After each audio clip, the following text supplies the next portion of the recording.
El tema de la relación terapéutica es un concepto desarrollado por Carl Rogers, un psicoterapeuta estadounidense activo en los años 60.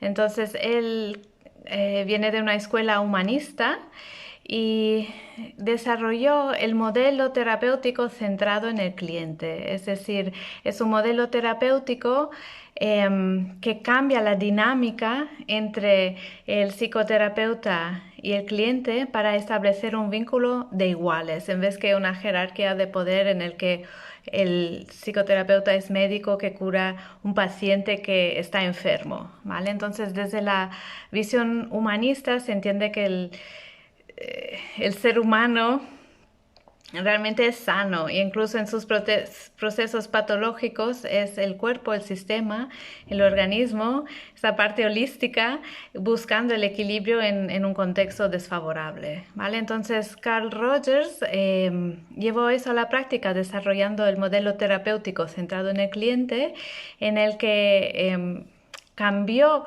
el nombre del paciente a cliente para darle más autonomía, para quitarle esa asociación con enfermedad psicológica o mental y entabló un proceso de acompañamiento basado en el cliente, que quiere decir se pone el cliente en el primer plano, se le escucha de manera empática y se le acompaña en su proceso y el proceso consiste en que el cliente, en ese caso de psicoterapia, a medida, en base a la relación establecida con su terapeuta, se va conociendo y a través de su autoconocimiento se va sanando, ¿no? Entonces, una de las maneras en las que se describe la relación terapéutica es una relación sana o una relación sanadora, porque establece un vínculo que es sano, que apoya a la persona que está realizando un proceso, ¿no? Entonces eso significa que en ese caso el terapeuta es un acompañante que sigue al cliente en su proceso. Esa metodología empezó en psicoterapia y ahora se usa mucho en procesos de acompañamiento como es el coaching, ¿no? En el coaching se acompaña al cliente a organizar su proyecto o lograr sus objetivos a través del acompañamiento, ¿vale? En vez de el de dirigir a una persona hacia donde tú, el profesional, crees que esa persona tiene que ir. No, le ayudas a ordenarse por dentro para que pueda lograr sus metas. Poniéndole en primer plano. Entonces, algunas de las cualidades que se desarrollan, por ejemplo, a partir del trabajo de Carl Rogers, es cualidades que necesita integrar el acompañante, es decir, la escucha empática, el confiar en el proceso de la persona a la que acompaña, sabiendo que esa persona es capaz de encontrar la solución a sus problemas o situaciones a su manera y en su tiempo, y entonces se le ofrece acompañamiento. Sí, y luego se le habla de manera honesta, auténtica, en el sentido de que no, el que acompaña no pone una máscara de perfección o de sabiduría falsa, sino que acompaña desde su autenticidad, desde su honestidad, ¿vale? Entonces estas características crean un vínculo de confianza, un vínculo seguro que permite a que la persona acompañada encuentre su camino y se sienta apoyada en su proceso. No sé si me habéis entendido, me encantaría que le dierais a los corazoncitos para yo saber que lo que acabo de contar queda claro. Entonces, la razón por la que quería enfatizar la idea de la relación terapéutica es porque encuentro que es un modelo muy útil para personas que acompañan a otras personas, como somos los profesores de yoga. Entonces, como profesores de yoga, nosotros acompañamos a los alumnos y nuestro rol creo es más ético si les apoyamos en su proceso en vez que decirles lo que tienen que hacer. ¿Vale? Entonces les apoyamos desde nuestra autenticidad, desde nuestra honestidad, desde nuestra experiencia, pero finalmente la persona es la responsable de su proceso, no le podemos restar esta responsabilidad. Entonces, una cosa que me ha pasado mucho en todos los años que llevo enseñando y acompañando es, es que he tardado mucho en entender muy bien de qué va ese tipo de acompañamiento. Es decir, siempre que cuando practicaba masaje, rolfing, o después como profesora y aún ahora a veces como profesora de anatomía para yoga y anteriormente como profesora de yoga, pues cuando me encontraba con un cliente con una lesión, enseguida me sentía como responsable por resolver esa lesión para esa persona. Tanto que perdía un poco perspectiva de la persona en sí y de su proceso y me enfocaba excesivamente en su lesión y quizás le daba excesivos consejos.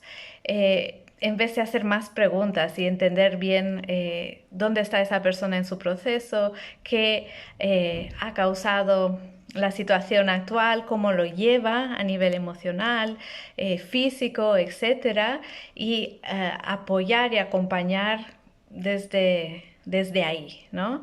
Entonces creo que esa idea del acompañar es muy útil reforzarla para todos los profesores en general, ¿no? Pero sobre todo los profesores de yoga que acompañamos a personas que están quizás muchas descubriendo su cuerpo por primera vez en clase y a veces se preocupan por su cuerpo. Muchas veces me encuentro con personas que no saben si sus sensaciones físicas son normales o patológicas, o si un ruido, un crujido, una tensión o una molestia es algo grave o menos. Y entonces es importante poder ofrecer ese acompañamiento para que la persona pueda explorar su cuerpo a través de la práctica sintiéndose segura y no sintiéndose forzada dentro de su práctica, más bien respetada, ¿vale? Y entonces os cuento eso porque el 6 de abril abren inscripciones a mi curso online Yoga y Lesiones, que imparto una vez al año. Entonces, en ese curso enseño a otros profesores de yoga cómo acompañar a alumnos con lesiones y nos enfocamos en las lesiones físicas, en cómo ajustar las posturas de yoga, hablamos de algunas patologías típicas para entender cómo funcionan, es decir, toda esa parte está, pero también me gusta enfatizar mucho la parte del acompañamiento mediante la escucha activa y saber cómo escuchar al alumno dirigiendo la conversación a través de preguntas que nos dan la información que necesitamos para acompañarles de forma más eficaz. Entonces encuentro que esta parte relacional del acompañamiento es muy importante enfatizarla porque realmente es lo que hace que el alumno confíe en nosotros, si podemos realmente mostrarle que le estamos escuchando, estamos tomando en cuenta todo lo que nos dice, su punto de vista, y usamos este lugar en donde él o ella está como punto de partida para su proceso de yoga, ¿vale? Y a veces, al menos yo en mi experiencia, muchas veces esta parte no le he dado tanta importancia porque pensaba que no estaba haciendo nada y que mejor recomendar, dar consejos, modificaciones, intervenir, y a veces incluso causaba fricción en la relación porque mis ansias de ayudar al otro le hacían sentir menos escuchado, menos recibido, o le ponían un poco presión de hacer lo que yo recomendaba, que le ponían en una situación un poco incómoda, digamos, ¿no? Entonces, me gustaría saber si hay personas por aquí que han experimentado lo mismo, tanto desde la parte de ser profesor como la parte de recibir clases de yoga, si se han encontrado en esta situación incómoda donde ha habido fricción en la relación por una incapacidad de uno de de ofrecer una buena escucha o de ser recibido. Entonces os espero en los comentarios. Entonces os cuento un poco mi proceso con la escucha activa, forma parte también de mi proceso de desarrollo personal y es algo que he ido aprendiendo y practicando en contextos personales y luego profesionales. El año pasado, cuando abría el curso Yoga y Lesiones, justo fue creo que un mes después de la pandemia aquí en España, y me di cuenta que era muy importante enfatizar lo que es la escucha activa, porque estábamos todos transitando un momento muy complicado y podríamos beneficiar de aprender a escuchar, tanto a nivel profesional, nuestros alumnos obviamente, pero también en nuestra vida personal, porque el principio de la pandemia, y bueno, y incluso ahora, tiene un efecto emocional sobre todos nosotros, y incluso hay quien dice que nos obligó a transitar un proceso de duelo inesperado, porque con el COVID muchos hemos perdido desde nuestra rutina a muchas relaciones, a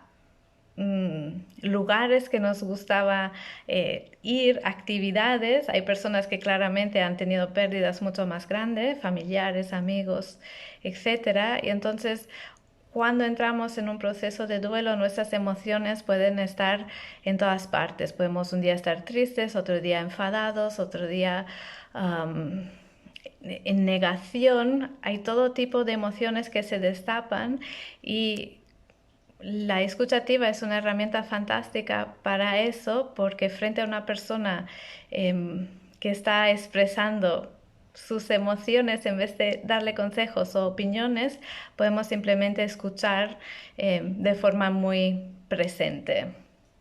Vale, entonces, mira, voy a leer el comentario de Andrea, que dice: a mí me pasa eso como psicóloga, me responsabilizo de lo que me trae el cliente y tengo esas ansias por solucionarlo. Lo estoy trabajando ahora y me sirve mucho eso que has dicho. Fantástico, Andrea, me alegro que te sirva. Vale, entonces decidí integrar la escucha activa en la última o anterior edición de Yoga y Lesiones, justo porque pensaba, mira, este es el momento, todos necesitamos saber escucharnos, y aparte obviamente a nivel de proceso y acompañamiento terapéutico es muy importante, porque también una persona que viene a yoga con una lesión está transitando una pérdida, posiblemente de la práctica que tenía antes o de sensaciones de salud y confianza que tenía en su cuerpo, y si tenemos un poco de sensibilidad extra con eso, podemos ofrecerle una escucha simplemente para que esta persona pueda hablarnos de su situación sin nosotros intervenir todo el rato para arreglarlo, ¿vale? Entonces, mi proceso con la escucha activa desde el año pasado hasta el momento ha evolucionado un montón, y me ha llevado a darme cuenta que es difícil, como decía ahora Andrea. Hay momentos donde nos cogen unas ansias que hacen que la escucha sea realmente difícil, donde es muy difícil calmarnos lo suficiente o es muy difícil calmarme lo suficiente para escuchar, porque quiero intervenir, solucionar, y mi capacidad de estar presente disminuye. Y esto me ha llevado a estudiar el sistema nervioso más atentamente, porque es mi activación de mi sistema nervioso simpático que hace sí que no pueda estar escuchando y siendo presente con la persona en ese momento. Y de ahí descubrí la teoría polivagal, y cómo la teoría polivagal puede ayudar también a ser más presentes en procesos de acompañamiento, ¿vale? Entonces, os cuento eso porque he decidido ese año, en vez de ofrecer el curso de escucha activa otra vez, he decidido cambiarlo por un bonus que es acompañamiento en teoría polivagal, que son las herramientas que aprendí de la formación que hice ese año pasado junto con Deb Dana, que es una psicoterapeuta que utiliza la óptica de la teoría polivagal dentro del proceso de acompañamiento con sus clientes. ¿Vale? Entonces esta óptica es súper aplicable al yoga. Y de hecho dentro del yoga tenemos muchas herramientas para autorregular nuestro sistema nervioso, pero son más eficaces cuando entendemos qué es lo que nos está diciendo nuestro sistema nervioso. Así que este año he decidido llevar la escucha activa a la teoría polivagal, porque es una herramienta que nos permite escucharnos a nosotros de forma muy detallada para luego poder realmente estar presentes con los alumnos que acompañamos y entender sus estados emocionales desde una óptica muy sencilla de procesar, porque es muy estructurada y muy lógica y muy basada en fisiología de nuestro sistema nervioso involuntario y nada, esto es lo que voy a ofrecer este año dentro del curso Yoga y Lesiones como bonus, es decir, cuando uno accede a Yoga y Lesiones, aparte de todo el contenido del curso que está estructurado alrededor del acompañamiento de alumnos con lesiones, también hay un bonus extra que van a ser 8 seminarios. Espero que esto no haya sonado para vosotros. 8 seminarios donde os acompaño en conceptos básicos de teoría polivagal para que podáis entender vuestro propio sistema nervioso y a partir de ahí ser presentes y disponibles en vuestra escucha activa. Entonces, a ver, Red Santa, no, lo pronuncio mal, lo siento. Ejerciendo de psicóloga me pasaba. Ahora formándome como profe de yoga, entendí cuál es mi papel y desde dónde puedo trabajar para el beneficio del otro y el mío. Es mucho más gratificante. Ay, qué interesante lo que cuentas. Me encantaría saber por qué. ¿Qué es lo que ha cambiado desde cuando ejercías en terapia con lo de ahora estar impartiendo clases de yoga? Es muy interesante este tema, me fascina porque me encantan las relaciones, no solo las relaciones anatómicas, pero las relaciones entre humanos que pasan a través de nuestro sistema nervioso y sí, y es algo que realmente es importantísimo en cualquier trabajo de acompañamiento, también en caso de yoga para personas con lesiones, y nos da como un referente, un apoyo, una base sólida en la que podemos ejercer nuestros límites profesionales y no intentar diagnosticar el alumno, cosa que no podemos hacer porque no somos médicos, y sin sentirnos que somos menos por no poder realizar diagnósticos ni ofrecer soluciones al vuelo, ¿no? Vale, entonces, ¿qué más cositas me contáis los que estáis aquí?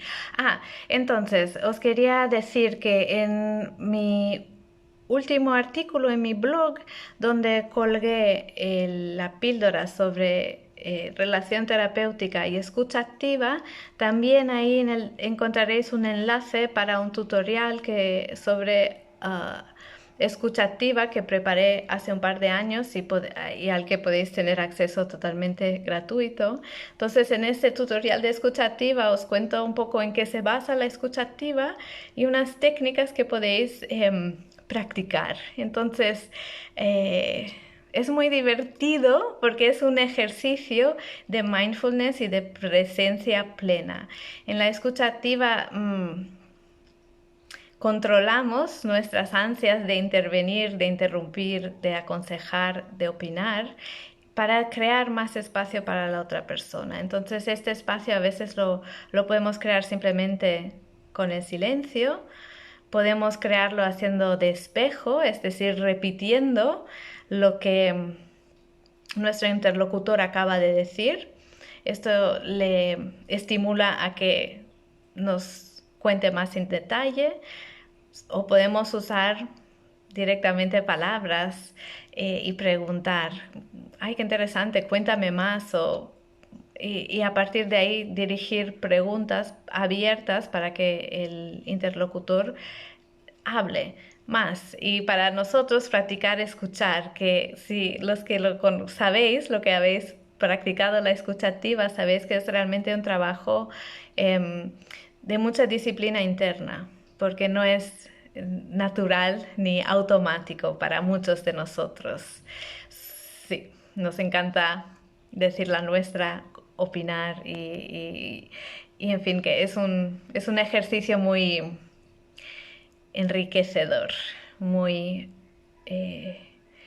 no me viene la palabra, pero es un ejercicio que vale la pena porque nos hace ver cuántas veces quizás intervenimos de manera innecesaria, inapropiada y le robamos espacio al otro. Y eso no es tan grave porque es como somos los humanos, pero sí que es, digamos, grave o es una pena cuando la otra persona está sufriendo y solo necesita a alguien que pueda escucharle para aliviar su sufrimiento. Em, Sí, y de hecho muchos libros que me gustan sobre la escucha. Uno de ellos es de Thich Nhat Hanh, El arte de la comunicación, y al principio de ese libro dice que nuestra capacidad de escuchar alivia el sufrimiento ajeno. Y es tan simple o sencillo, simple no es, pero es sencillo y es verdad. Realmente poder ofrecer nuestra escucha a una persona que está sufriendo es el primer paso para aliviar su sufrimiento. Después de haberle escuchado, ya podemos ofrecerle nuestro acompañamiento, nuestra guía, nuestras directivas, pero es importante no saltarnos esta parte de poderle recibir tal y como es sin ponerle presión de tener que cambiar porque, sí, porque queremos verle sano de repente. Vale, entonces